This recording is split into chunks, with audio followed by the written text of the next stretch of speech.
Конечно, праздник Радоница и другие праздники заупокойные были специально установлены Святой Церковью, чтобы мы должны и обязаны поминать наших усопших, наших родителей. Поэтому назначены родительские праздники о упокоении, родительская суббота и другие дни.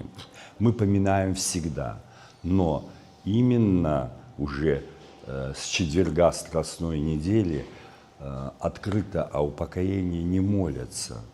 Конечно же, священники совершают на проскомидии, вытаскивают частицы с просфорки и молятся о упокоении души, что наши усопшие не остаются никогда без молитвы.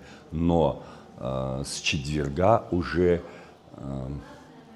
молитвы о упокоении вслух не читаются до Радоницы. Конечно же, есть и такие традиции, которые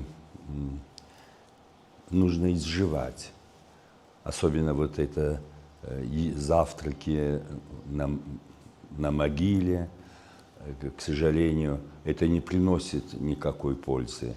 Особенно часто принято лить алкоголь на могилку и устраивать там какие-то обеды. И это совершенно не нужно делать. Но мы можем помочь людям. Милосердие, доброта очень помогает людям, усопшим нашим отцам и братьям. Кротость, милосердие, доброта.